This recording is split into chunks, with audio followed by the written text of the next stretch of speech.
Bom, então vamos lá.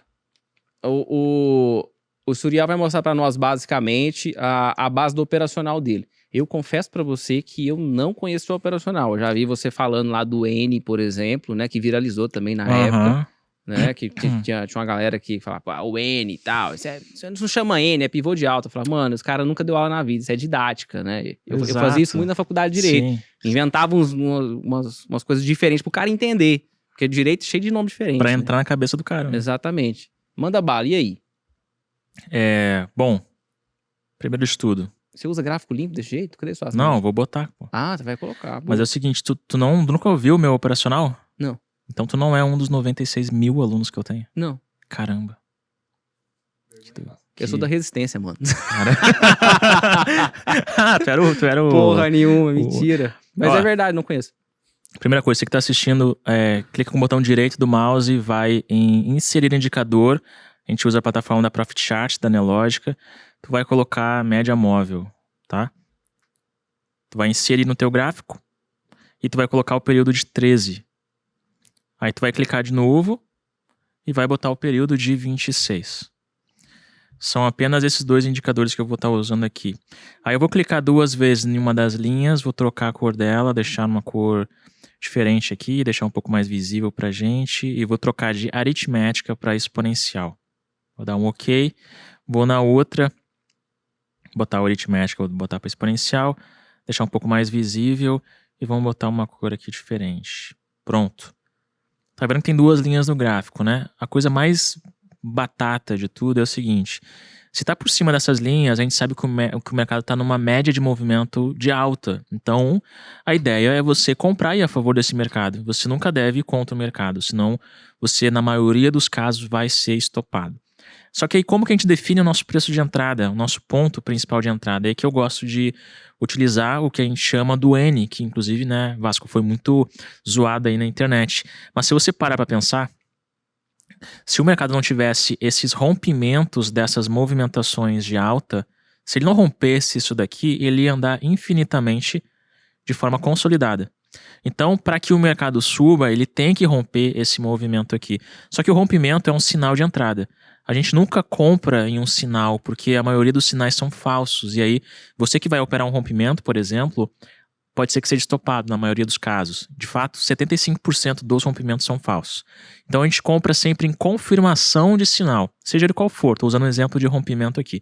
Mas qualquer sinal que você venha a definir como uma possibilidade de entrada, sempre procura um ponto de vista de você confirmar aquilo lá, para ver se realmente pode ser verídico o que você está analisando. Então, qual que é a confirmação do sinal?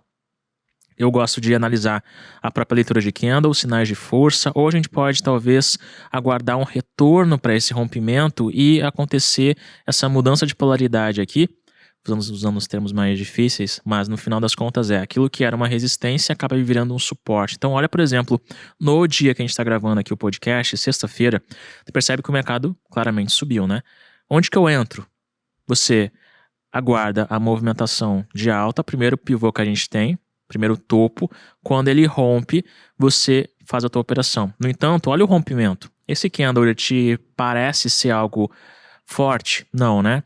E aí, então, ele rompeu e você não teria entrado. Agora, quando o mercado demonstra, após esse rompimento, sinais de força e, porventura, também está acima das nossas médias, a gente tem muito mais facilidade de entrada. Você entra, coloca o teu stop abaixo do teu ponto de entrada e o teu alvo tem que ser sempre 2 vezes o tamanho do teu stop, sempre usando um alvo de 2-1. Desse modo, você consegue se proteger contra eventuais perdas que você possa ter do teu capital caso você não faça parte da M3. Aí, por exemplo, o que é a M3? A M3 é uma mesa proprietária que a gente dá o dinheiro pro cara poder fazer isso daqui sem arriscar o dinheiro dele.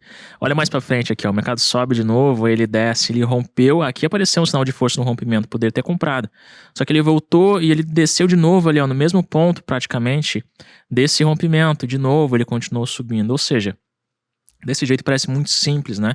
Eu poderia vir aqui e ensinar um negócio extremamente difícil para você, mas tem alguns macetes do mercado que tornam realmente ele mais fácil. Por exemplo, outra dica: sempre que o mercado abre num gap de baixa, na maioria dos casos ele vai subir para preencher esse espaço vazio.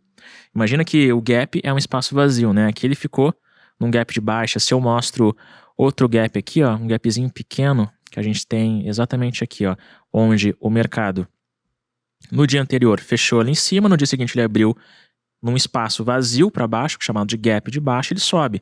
Na maioria dos casos que o mercado abre em gap, ele vai para fechar esse gap. E se ele não vai para fechar o gap, pelo menos ele tenta fechar esse gap e em alguns casos ele para na metade desse gap, que é o que a gente chama de pullback de gap. Deixa eu pegar outro exemplo aqui para te mostrar. Por exemplo aqui, ó, a gente tem o gap lá, o fechamento do dia anterior, no dia seguinte o mercado abriu aqui, quando ele volta para tentar fechar o gap, ele para na metade do gap. Se você for observar todas as aberturas do pregão, seja no índice ou no dólar, tu vai observar que na maioria dos casos, ou o mercado fecha ou ele para na metade desse gap. Isso é quase que uma regra, dá certo quase que todas as vezes. Se tu for testar isso no teu gráfico, tu vai ver. Então tu pode aguardar esse pullback de gap, que é o que eu chamo, ou se você já estiver olhando após às 11 da manhã, que a gente já tem algum tipo de mostragem gráfica e alguma continuidade de movimento, em termos de número de candles, você pode observar o rompimento a favor dos movimentos, que vai ser bem simples de você entender esse ponto de entrada. Então, assim, o operacional não é difícil. Eu costumo dizer que o trade ele não é difícil. O difícil é você ficar com medo disso aqui tudo. Você usa mais algum tempo gráfico? Além do 5 aí que você tá mostrando? Após meio-dia eu uso o gráfico de 5 minutos. Na abertura do mercado a gente usa o gráfico de 1 minuto.